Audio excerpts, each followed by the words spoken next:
Good afternoon. Yeah, so the event is supposed to be over right now, but special surprise, it's not. We have another amazing panel. So, if I could ask our amazing panel members to come have a seat so we can warm up the stage, that would be great. So I'm Lisa Weimer. I am the Director for Strategic Partnerships at the University of Denver in the US. It is a great pleasure to be here with you all. We have a delegation here from the University of Denver, and I have to say, we are learning so much from you all because the red carpet that you have given us to stroll on here, the warm hospitality, I think that we have a lot to learn from you. So thank you so much for your graciousness and warm welcome. I have to say I'm absolutely honored to be asked to chair this final panel for 3 reasons. First of all, we have a lineup of superstars here.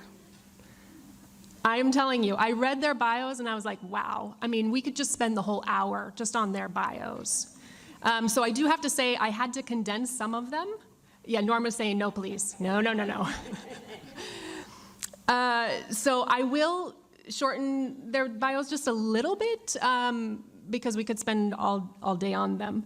But it's really a pleasure to have you all here and to be on this panel together. And the second reason, we've heard throughout this day a call to action. All of us in this room should be writing a to-do list of the things that we're going to do when we leave this room. Because there have been some really, really great ideas, and let's not let those just be ideas. Let's make them tangible.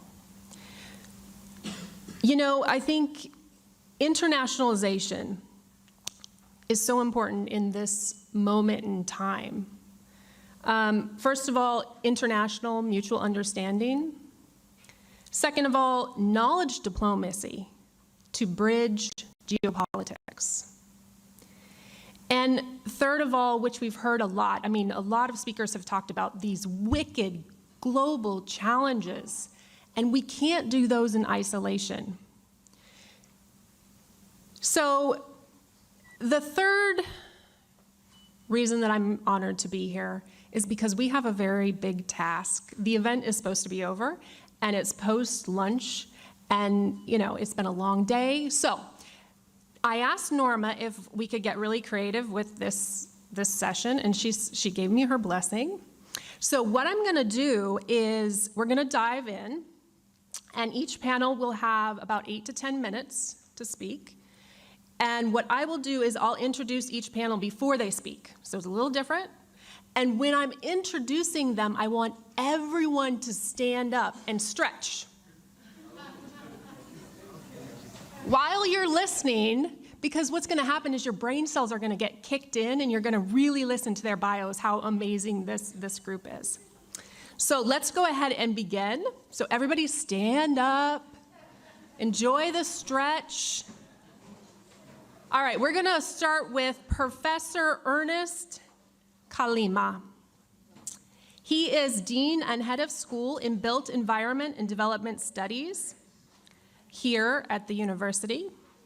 Previously, he was Senior Research Specialist and was promoted to Chief Research Scientist at the Human Sciences Research Council.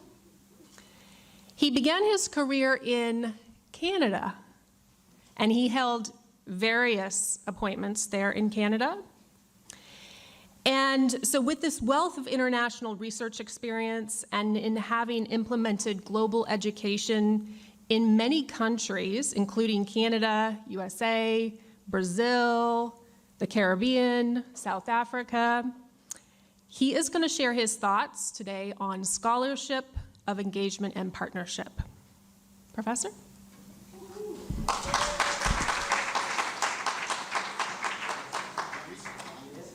Oh, yes, you may sit down. Thank you. Thank you so much. I won't take long. I have quite a few things that I had prepared, and I had a PowerPoint. And then as I was sitting down, I thought I'm going to bore you with my PowerPoint. So I felt that I should just have some nuggets of thoughts that we can take home.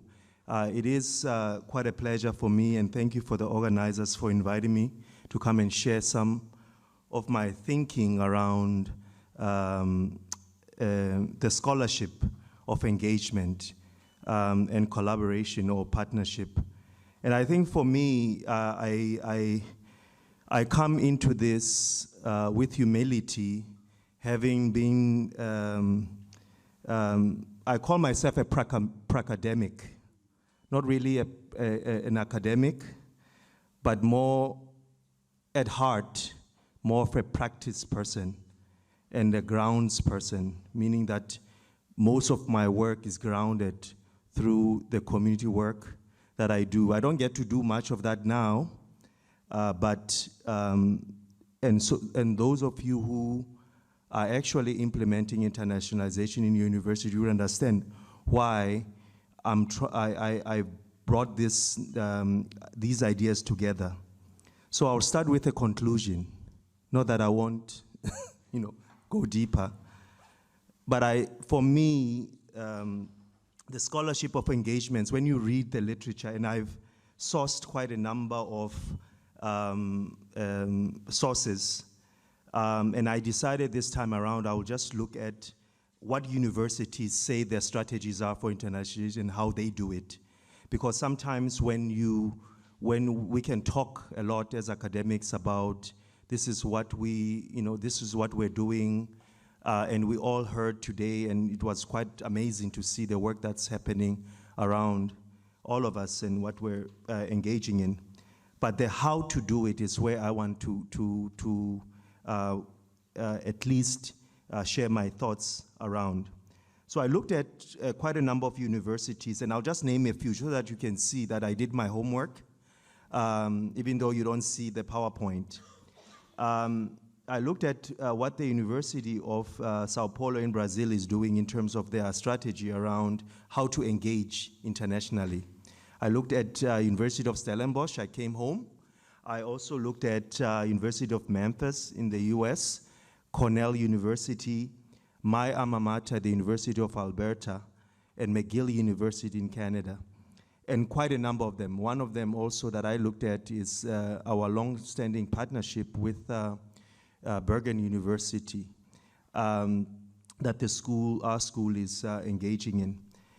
And all in all, what I noticed and what I was able to take home with some of their strategies in terms of what their approach is in engaging, particularly how they do it, is that engagement has to be intentional. And that's one point that I would highlight. It has to be intentional in a number of ways. So it has to be intentional.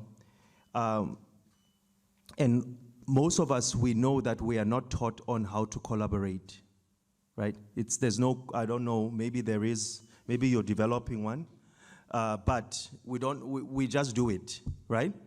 And then as we engage, we then find out that this is not working, or there's roadblocks, whether it's maybe the approach in which we engage or how we are received by the other folks that we're engaging with. More like when you go into an engagement, if you know what I mean. You get umdandato in Xhosa in Zulu. You get your ring and you want to engage your partner, right? And then signs, and psychologists can tell us a lot. And then these signs start appearing, and what we call red signs, or the red light. And then you start saying, do I really want to engage with these folks? You ask those questions. And you start retreating, and you start not wanting to engage because of whatever reason or whatever engagement processes that are emerging in your engagement. So we're not really taught on how to do that, but we intend to do it. So it has to be intentional. Another one thing that I noticed in the literature is it has to be inclusive. And by inclusivity, it means that we have to recognize one another. We have to see one another. Sometimes, if we are not recognizing one another, it's so very hard to integrate what we bring on the table. And that creates a lot of problems that we all have to solve. As you know, in partnerships, you all have a lot of problems to solve.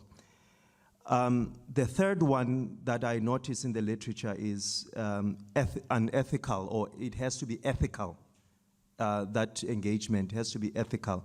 And that's an area where I think most folks tend to look away because perhaps the way in which institutions are structured and the way we do things does not allow us to be ethical, right?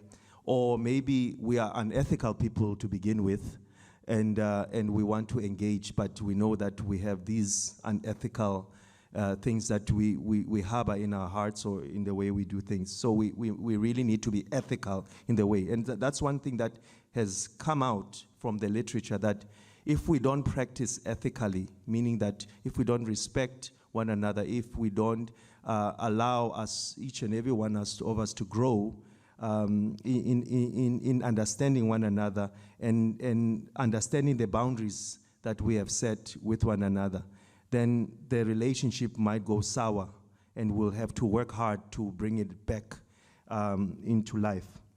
The next one is transformational, or the relationship or engagement has to be impactful and transformational.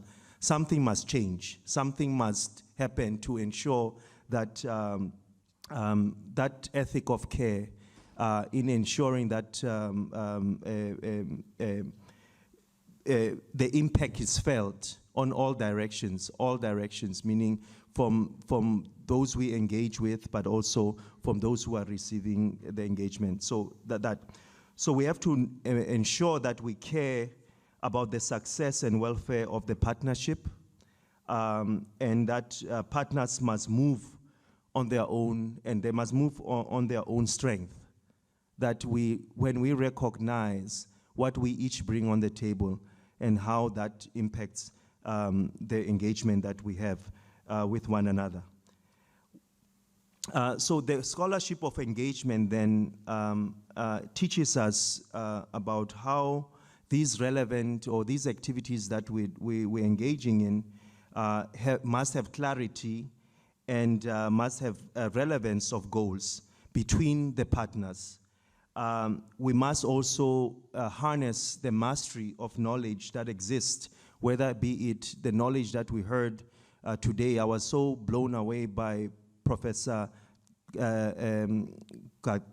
Khalema's a presentation about how even when he was subtly sharing his data and the work that he does, but he emphasized on why partnerships were critical in what he was doing. And he gave a lot of very, very good examples of and how it was possible for them to engage with communities both in South Africa and in Canada. Appropriate use of resources. And I think that one is something that all of you who are directors and who are ensuring that we're doing things right in both countries, we do. That's very, very important, because that also can really push us into another direction in terms of our partnerships. Effective communication, I mean it literally, learn how to communicate with our partners. That's another issue, and etiquette in how we engage, what we say to one another, and then that also goes into that whole issue of understanding diversity and understanding how we communicate differently, and how and that is very critical in a building of that relationship. So we really, really need to also get into that. As we then reimagine or revision and how we can engage post-COVID. And I heard today that we can't even say post-COVID, which I agree with. But at this point in time where we are, we really need to move forward with those values of being intentional, being inclusive, being ethical, and making sure that what we do is transforms not only the spaces in which we work with, but also make them impactful for the communities that we serve. So those are the key kind of ideas that I wanted to bring forward. And I want to also say that it's not easy to engage, and that is not easy to collaborate. It sounds very easy, but from the experiences that I've heard, it's not easy because there's so many different factors that we have to consider. But if we keep our mind into the whole idea of reimagining a better relationship every day with our collaborators, we will forever move forward in our ethical engagements. Just to conclude, I would just like to say that we must foster agile, creative, and learning environments in our universities and really work hard to ensure that we capitalize on new opportunities that exist and also recognize the power of collaboration. If we do it right, it works. We must discover the meaningful solutions to complex problems that we might encounter as we collaborate and engage. We must also establish an environment that is rewarding and we must also celebrate successes, be it small successes that are emerging, whether a student, the display today in the morning, but also the presentation this morning, it's an indication that it is possible, but we must celebrate what we see and what we have seen. And I think this event is teaching us that we must really celebrate what we do together as partners. We must also encourage broad collaborations, and I'm glad that this is happening in the city of Durban, but also within the universities, because without that, we're going nowhere. And share best practices that encourage broad collaborations in addressing challenges that we have. So ethical practices, in conclusion, must be transparent. We must be accountable. We must share a sense of responsibility to one another. We must be honest about what we want in these partnerships and relationships that we're forming with our sister universities. We must be aware and sensitive of the isms that we might harbor as individuals, but also institutionally, that might hinder progress in where we're going.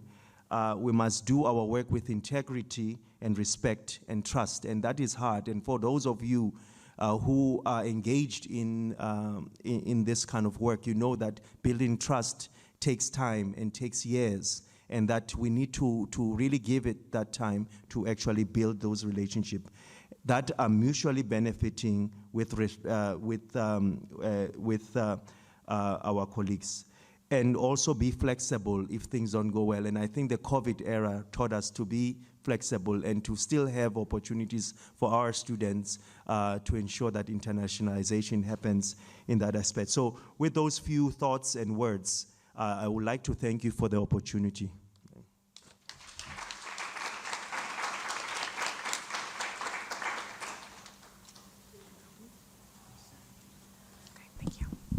Thank you so much. That was a very nice, practical list of things that we can all think about as we are partnering. So thank you for that. All right, everybody stand up. Do some stretching. All right, our next speaker is Dr. Gugulethu Mazibuko, and she has invited me to call her Gugu. So that's how I will introduce her in this bio. She's the cluster leader of African languages, linguistics, and development modules in the School of Arts here at UKZN. Her master's and PhD were written in isiZulu, where she focused on the Zulu royal family. Gugu is the African Union isiZulu Language Commissioner, and she was awarded by the National Library of South Africa for her role in the development of isiZulu in South Africa. Gugu is a superstar.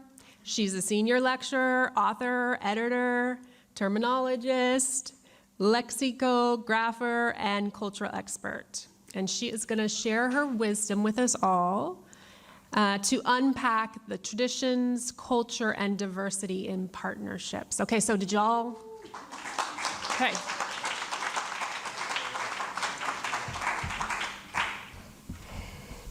Thank you, Chair. To the organizers, thank you for inviting me to do a presentation.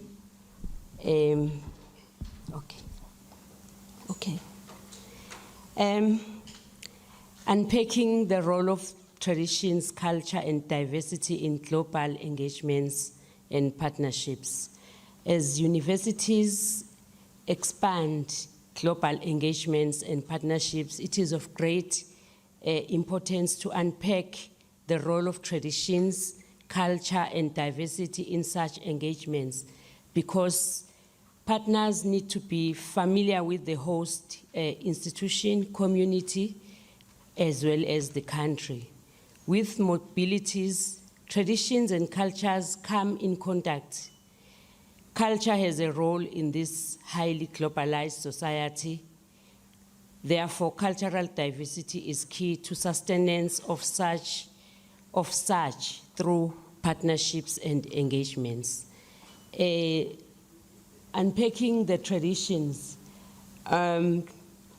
Traditions are rituals, stories, beliefs, customs, and routines that we share and pass on to the next generations. They are important in our lives and provide many benefits. We intentionally create and continue traditions because they provide a sense of belonging and meaning to our lives. Culture is the collective programming of the human mind that distinguishes the members of one human group from those of another. In this sense, it is a system of collectively held values, and it is what keeps people together. It binds people together because it is created by people or a group of people over a long time.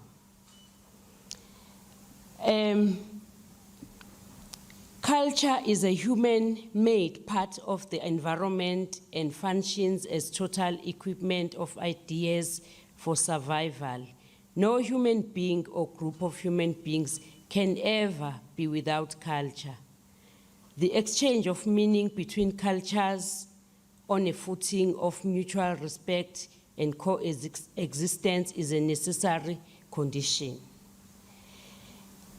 Conflicts in the communication between cultures will necessarily develop where one party seeks to dominate or suppress the others. The coexistence of cultures, not merely as private properties, but as having a public responsibility in society, becomes possible only when every culture is able to make space for other cultures. This includes a much wider concept than tolerance. It entails acceptance of others as equal participants. When we look at cultural diversity, there is need to recognize each individual as a cultural diverse person and understand similarities and dissimilarities between your culture and the culture of other people you live with. That eliminates unnecessary conflicts. The world is now moving towards shared culture common to all people, what some call monoculture. Increased exposure to different cultures promotes increased understanding, not only of new cultures, but also of interconnectedness between various people and cultures.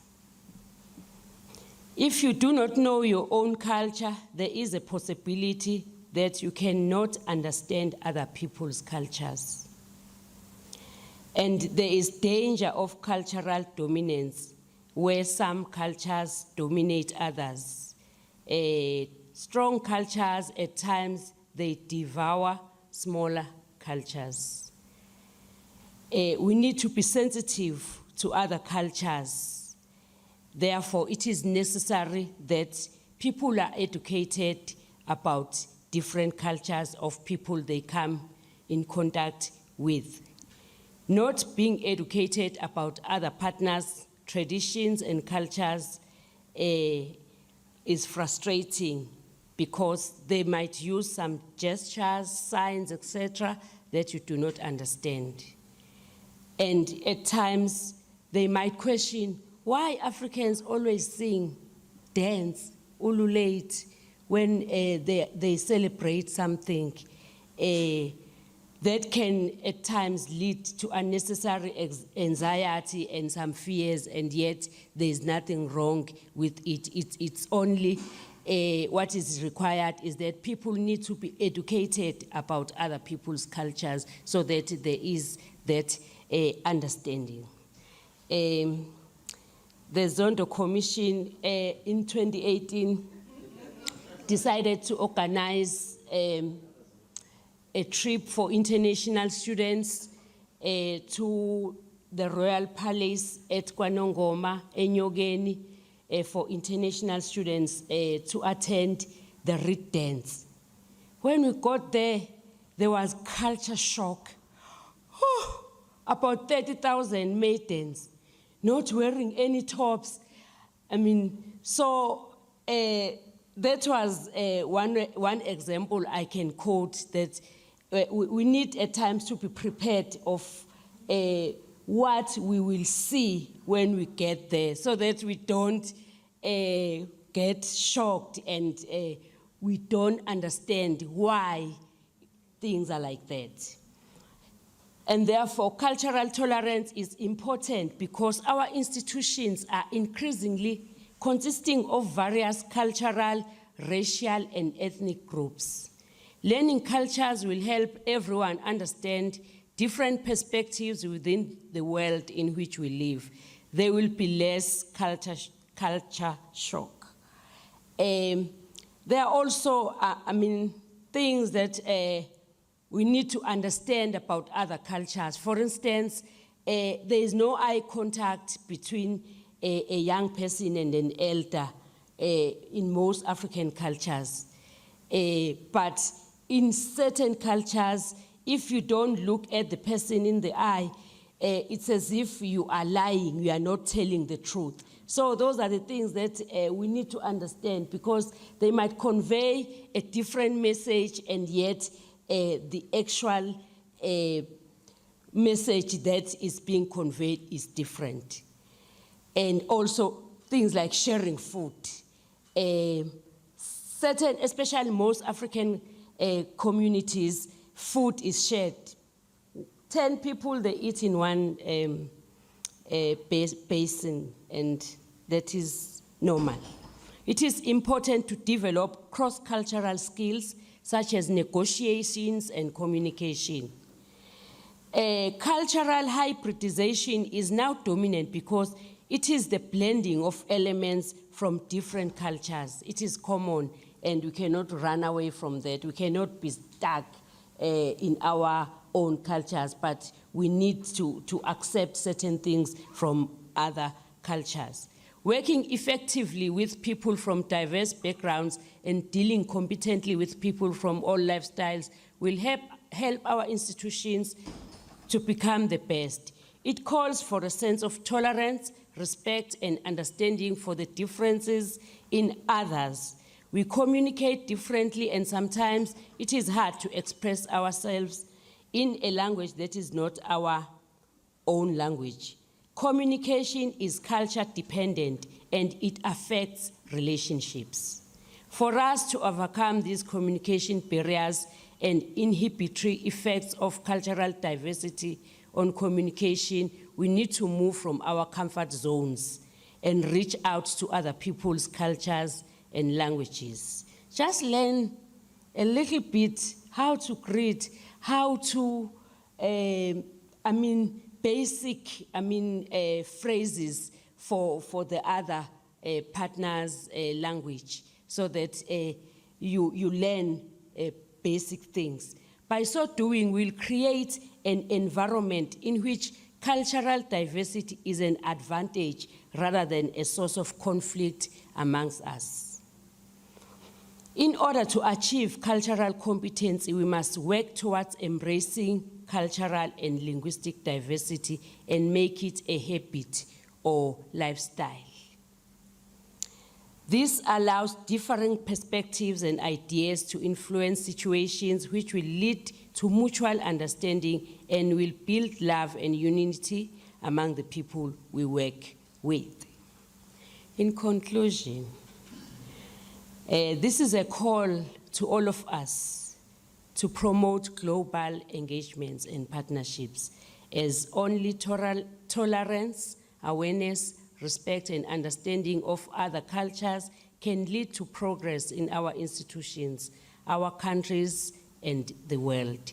After all, we are all humans. It is important of us to interact with new partners, to expose us to their traditions and cultures. Our past taught us that dominant cultures overpower minority cultures to an extent of extinction. That is why it is important to remember that diversity is the cornerstone of survival of many cultures, because it instills the politics of identity and cultural value. Ubuntu consciousness is when one develops an attitude of being a human being to all that one interacts with.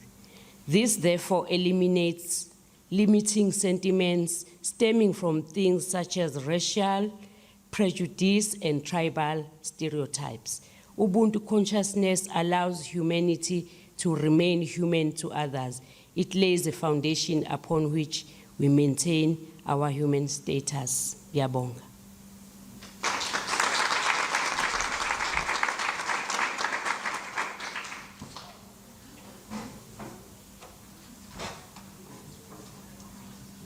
Thank you, Gugu. That was a very nice addition to our first speaker, and it is at the heart and the foundation of the work we do.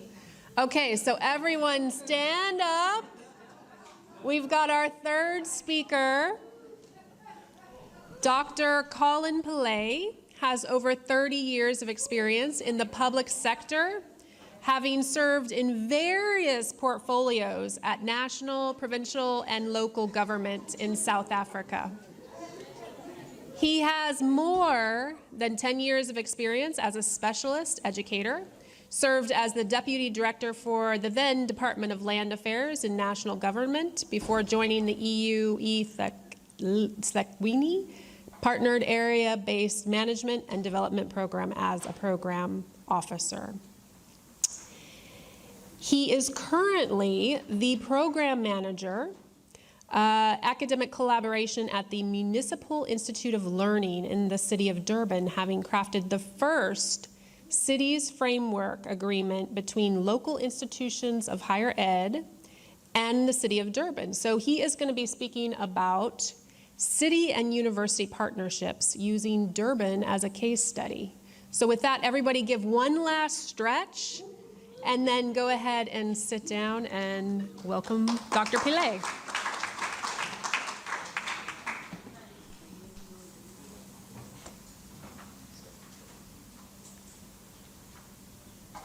Thank you, Program Director. That sounds about right. Colleagues, I know the energies are low. So my job today is to bring your attention to what's happening locally.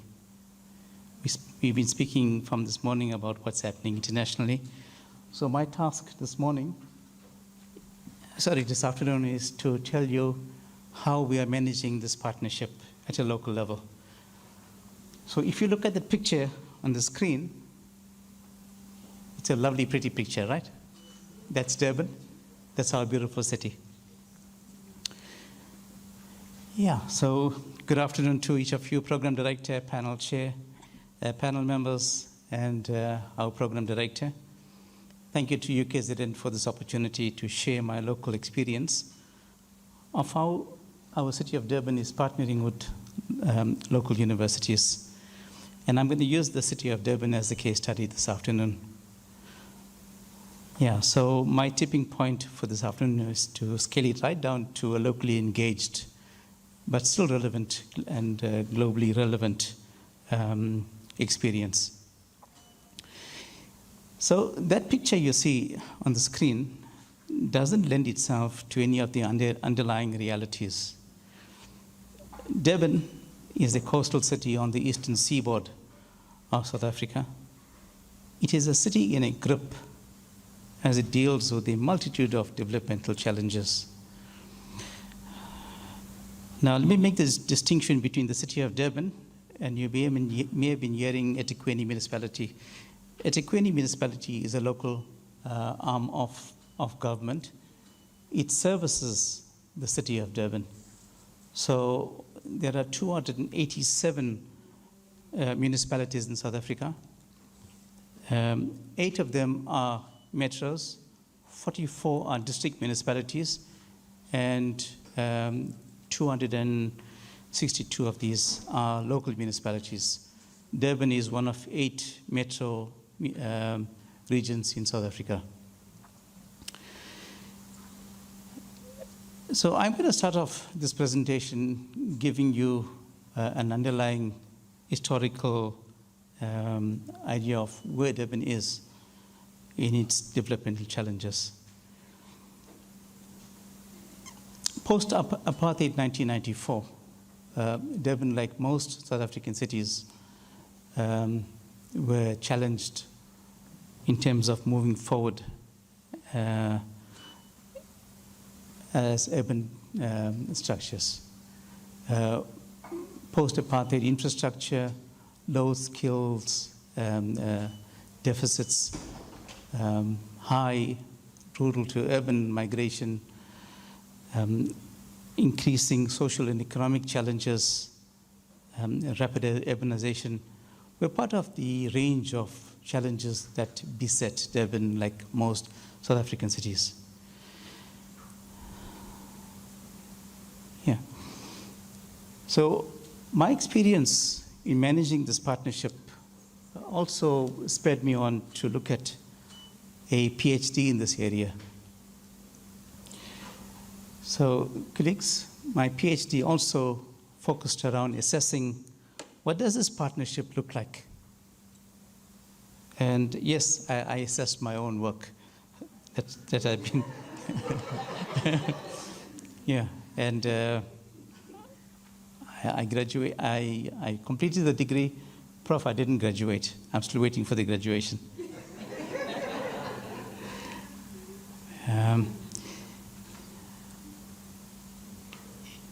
Yeah, so I think we've been hearing from this morning the value of partnerships, allowing partners to minimize risks, share responsibilities, and take ownership also for the credits that comes through within the collaborative framework. I think what I'm going to tell you also is around what Durban has been doing since we were so excited about. Yeah, you see the stadium right in the picture, the little iconic stadium there that looks like a fancy basket. So in 2010, when the international communities were busy packing their bags and coming to the city of Durban, the city had then looked at, after 2010, how do we sustain this, all the efforts of bringing a city into the world arena? how do we sustain this as a developmental city? Let's go to the first slide. Yeah. So we asked a few questions around that time. If you go to the first question looks at what does it take to co-create, harness, and optimize research outputs from both local and international academia so that we can improve our learning and developmental outcomes. So the key word there is co-creating research. So we understand also as a city that universities' core outputs is around research. So we were saying, look, we don't only want to receive the research, we want to co-create research with you. So that was the first question we asked. How do we co-create research so that it has relevance? And I think this question I also want to put to our university partners, both locally and internationally. How do we make research relevant? I'm also wanting to believe that research is part of your third mission, community-based research. The next question we asked is there a potential for Durban to use a knowledge-based broker approach to learn, share, and empower within a mutually beneficial arrangement? So yeah, the intention there is how do we mutually learn and share from each other? Knowing that, look, you're bringing two large institutions, a university and local government. Never before has Durban, played around with this formula or model. So it's about knowledge sharing, it's about brokering a new way or new arrangement to learn and share from each other. The third question we asked is, how can Durban leverage its advantage as a learning city and enlist the technical support of our academic partners? We also understand that academics have expertise in certain specialist areas. So it's about how do we, latch onto that, and that support base. Let me also take this opportunity to tell you this. It's breaking news. It's almost a month old, that Durban is now a designated UNESCO learning city.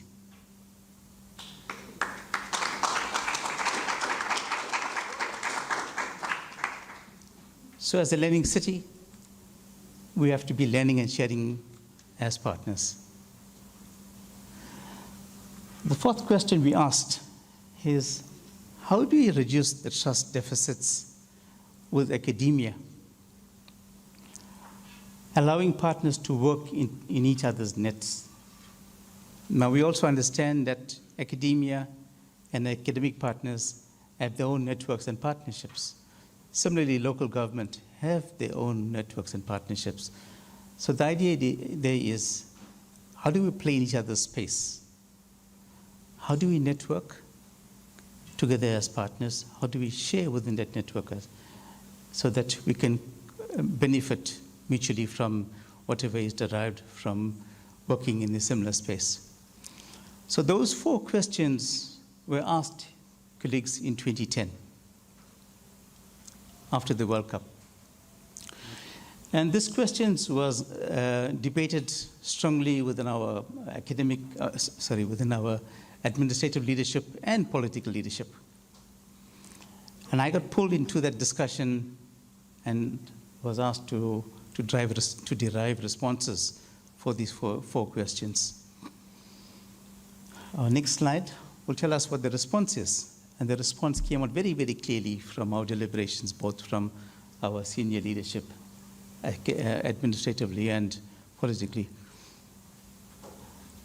The responses: go and invest in a mutually beneficial, sustained and forward-looking collaborative arrangement with local academia. And out of that response, the Municipal Institute of Learning was born. MILE. Yeah. So the anchor there was an agreement or a memorandum of agreement, not just an MOU of understanding, but an agreement. And that agreement there was formalized or was formulated in those words. I'm not going to read everything, but there are key words there. It's about sustaining the strategic partnership. It's about engaging with academia and research institutions. And it's about jointly offering localized options so that it could respond to Durban's key developmental challenges. And those 4 areas of collaboration that's in the bullet points are what anchors our agreement as areas of collaboration. Our next slide will show you from where we started in 2011, right? We started with a very formalized agreement to intend to partner. Colleagues, okay, I can't get my pointer there, but for those of you who were around at the University of KwaZulu-Natal in 2011, Dr. Jane Meyerowitz was our first signatory. She was from the, I can't recall which office that was, but at that time, but she was the first signatory to the agreement. We moved from, and she was the first, thank you, Norma. Yeah. So we looked at an intent to partner in 2011, and in 2016 we signed another agreement. We now signed the 3rd agreement, and each of these agreements last 3 years. We signed one in April 2011, right? And we are in 2022, and you'll find that we shifted the relationship from being bilateral to a triangle. The idea there is to look at how does this nexus work between local government, academia, and business and industry. So our next slide will tell you where we are right now. So we're grappling with this nexus approach where we bring in these 3 institutional partners, and we're framing it on this triple helix model where academia, government, and business industry work and play together. So on the left-hand side of this triangle, on your left, you'll see that we're looking at all the inputs, a smart approach or smart cities approach, shared responsibilities, identifying a common agenda, looking at how we enlist technical expertise, looking at bringing in leadership to provide oversight responsibilities, and also looking at how do we create a sustained, dynamic, and healthy partnership, both locally and internationally. So what we want, out of this, and it's a long process. We envisage this to be a long process. So sometime in the future, we want to look at how does this partnership influence regional growth? How does it influence evidence-based policies that could inform practice locally? How does this partnership ensure that we have a collective impact, both socially and economically, for Durban? So regional growth certainly is a foundation for this partnership. And how do we create entrepreneurs and invest in youth development, seeing that this is one, our key challenges in the city of Durban. So the idea then is to look at having a forward-looking relationship, all moving in the same direction. That's the envisaged ideal relationship where we want to move forward in the future. So if we have our first click, we'll see these wheels turning. That's where we want to look at, having these things moving in the same direction. And if we click it one more time, this is where the benefits could come from, deriving this, because you'll realize industry, government, and academia have a very common purpose, which is to serve our communities. So that's where we want to aim towards, having all these partners servicing a common denominator, which is our communities in Durban. Our next slide looks at, obviously, unpacking these areas of collaboration. So it's about drawing from evidence-based research using a framework that brings together inputs around sharing of knowledge, resources, expertise, mutually learning and benefiting from each other, or learning from each other, and creating networks and partnerships within this common framework. Yeah, so what I'm going to put up there as something to think about And also something to think about for our international partners. If you have a couple of clicks there, sharing resources, designing research projects jointly, tagging academic experts, co-hosting conferences, sharing learning platforms, publishing jointly, bringing in experiential learning, and creating centers of excellence.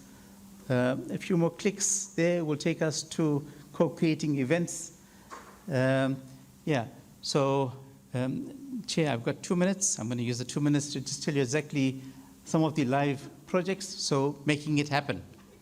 So my theme there was, how do we make it happen? This is how we're making it happen. So these are live projects. I've drawn this. I'm not making this up. This is from your UKZN contracts office. So DVC Sapran is part of the collaboration there. So these are a list of projects that we have. These are live projects that brings together our local partnership into a collaborative relationship. My last click there. Key lessons. Prof. Khalema, I think, touched on some of these things here. So I want you to reflect on your own personal relationship. When you started courting your own partner, the principles are the same with any partnership. There has to be common intent. Certainly, I think I see some smiles there. Yeah. So there has to be a common intent and to share this vision. So we're not talking about bed partners here, colleagues. We're talking about lifetime partners. And this is where the whole underlying principle of sustainability comes in. Yeah. So we're saying we want buy-in. And I think Prof. Khalema talked about buy-in from our elders and our bigger families. We look at buy-in from our leadership, right? Improving trust and building confidence, sharing responsibilities, commitment and willingness to collaborate. I think for me, the commitment is an underlying principle here. Sharing risks and enjoying the benefits, having mutual respect. I think we get this more than once from this morning. How do we have individual and organizations sharing and and gaining respect from each other? Prof also mentioned, look, this is not something that you invest in today and overnight. It's almost timeless. And if you look at the international literature, we 10 years in the game between our city and universities. If you look at much more matured partnerships in the global north, the US, Europe, some parts of Asia, they span 5 times that, 50 years, 60 years, some as long as 100 years. Matured relationship, strong partnerships. We are 10 years in this. So we've got a long, long way to go in terms of strengthening this partnership. So also, like in your own personal relationship, it's an investment, right? So it's about investing, continuously investing in this. And no investment, I think, pays dividends in a few years. It's a long-term relationship that you want to get into. And also, certainly, I think it's a framework that we are looking at investing much more strongly. So I think the last parting shot I want to leave with you is collaboration is the new competition. Yeah. So I think the last slide is just about saying thank you and about showing to you in 2019 who were our partners then. They're still our partners, and I think some of the faces are familiar to you. UKZN, former DVC for Research Internationalisation. Yeah, so all these partners there are representative of each of the universities that we've been partnering with. Yeah. Colleagues, that's a picture from our MOA signing ceremony in 2019.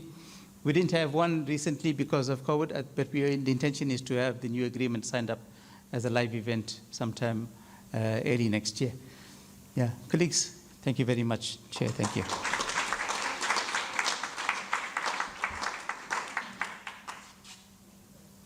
Thank you so much. So you know what happens when I come up to the speaker. You all get to stand up. All right, so we are now going to travel from Durban to Europe. So our last esteemed panel member, Dr. Elisa Berdica, She is a lecturer and manager of international affairs at the University of Mannheim in Germany. I don't see you stretching your arms, your legs. Okay, there we go. She began her education in Albania, where she did her undergrad, and then she moved to Italy for a master's, and then she went to Germany for her PhD. So she has fully experienced international education. Her current role at the University of Mannheim includes lecturing in forensic psychology and cross-cultural psychology, and she works with incoming and outgoing students and takes care of international cooperation and also the internationalization process. She will present now a European project focused on bridging research, innovation, society in the digital world.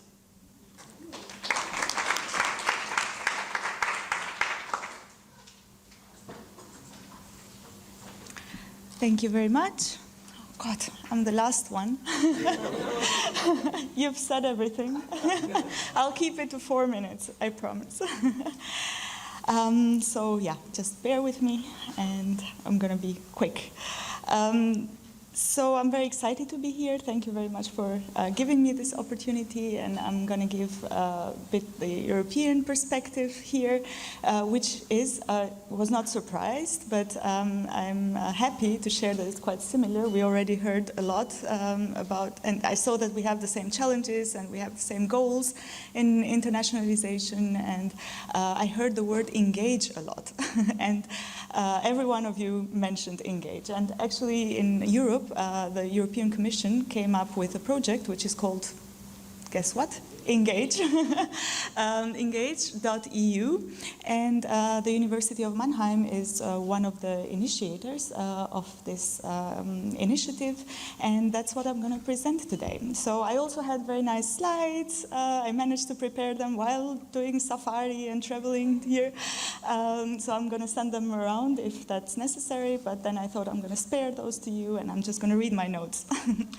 So, needless to say, the University of Mannheim is giving great importance to internationalization, to the whole exchange programs, exchange in teaching, research, and it promotes cooperation with 450 partner universities worldwide. Actually, we have a lot of partnerships, and we are very happy to send about 1,100 students all over the world, and we also receive the same number of students in Mannheim, so it's a very diverse campus. And in the last 10 years, we've had a project, actually, which came from the ministry, because, of course, one of the challenges that maybe you don't have here in South Africa, for us in Germany, is having a bilingual campus, so teaching things in English. That's a problem you probably don't have, but for us it's very difficult because, yeah, everyone prefers to teach in German. So there was a project from the ministry 10 years ago related to the internationalization of the University of Mannheim. We got a lot of money for that, so we could finally pay lecturers to teach in English. We could pay for my position as a manager of international affairs, international coordinators. We have an international office, so we did this in the past 10 years. So we really intensified, we built all these agreements and we intensified these exchanges. And as of now, we have 4 main goals in internationalization. I got those from the internationalization project for the next 4 years, and one of them is the international mobility of students, teachers, researchers, and administrative staff. Virtual mobility or digitalization for internationalization, where I'm going to focus now. Promotion of research, cooperation, and scientific projects across European universities and worldwide. And building an international campus, diverse campus, bilingual campus, and so on. So as I said, I'm going to focus on our second goal, which is digitalization. So COVID, we heard a lot about it. It just hit us in the face. March 2020, we were told to stay home and just start teaching online. And yeah, Zoom was something new. We were like, what is this? But we managed, in 2 weeks, we everything went online, and I guess that was the case for all of you. And of course, we want to keep this. It's like, it's very flexible. It takes into consideration all the students and lecturers' life situation, their current, it makes them more flexible in time and space. So we want to keep that, but nobody wants to have a fully online teaching, because then all lecturers, professors are like, yeah, but we want to be here, we want to experience the face-to-face. As you heard, I'm a psychologist, and I know the importance of this human interaction, and we all experience it ourselves. So we don't want to have an online university, but what we came up, and what the European Commission actually came up with, is this ENGAGE project, which is basically a consortium of 7 universities across Europe.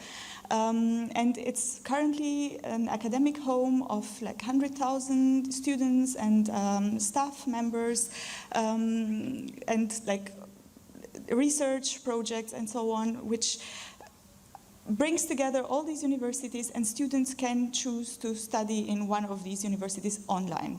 Of course, we also have like real life, face-to-face options, but mostly online. So all these partner universities, they are all leading institutions in their regions, and they share a very important, they share a profile in social sciences and with a focus on economics and business in general. So we all have this in common. And these universities, I'm going to mention them quickly, are the University of Mannheim, University of Tilburg, Toulouse, Capitol 1, University of Barcelona, Pompeu Fabra, University of Lewis in Rome, Vienna, Sofia, Bergen, and Helsinki.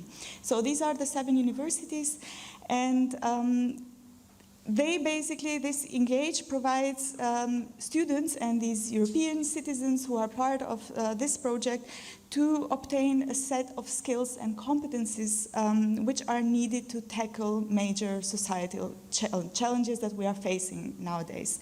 And these challenges are digitalization, artificial intelligence, climate change, aging societies, and migration. So these are the main topics that we focus on, and yeah, they basically need to be tackled. So students need to be faced with these topics in order to create a more positive future and to find a solution for all the problems that we have.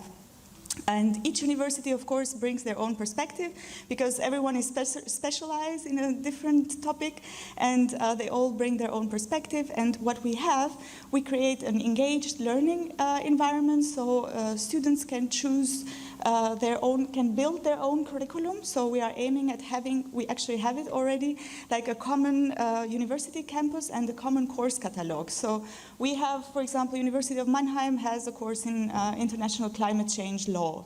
And University of Tilburg has another course on environmental law. And then these 2 courses come together into a single module, and students can, as part of their exchange, they can take both courses, and then they get micro-credentials. So they get a certificate or extra certification in this topic. So that's the idea behind it, and this has been working quite well so far. And apart from this student exchange and engaged learning environment, we also have engaged research and innovation and engaged in society. So we have these think tanks for researchers that come together from different universities, and they exchange their ideas, research ideas, and then of course we also want to further give this to the society. What you mentioned before, like this COIL programs, and we engage then more also NGOs, also students, lifelong learners, researchers, and industry, which come together and all work on a common law. So basically, this is ENGAGE.EU. I have 2 pages to read related to it, but I will spare you all the other details. We are doing quite well until now. We've had, during the pandemic, of course, many students were participating online, and now I have the impression that the numbers went a bit down. I think everyone was very happy to come on campus and have a real exchange, but it's working quite well on academic level, on research level. So we really are are working on these think tanks, and researchers from all universities are coming together to work on these topics. And that's about it. Thank you very much. I speak very quickly when I'm nervous, so I hope that was okay for you.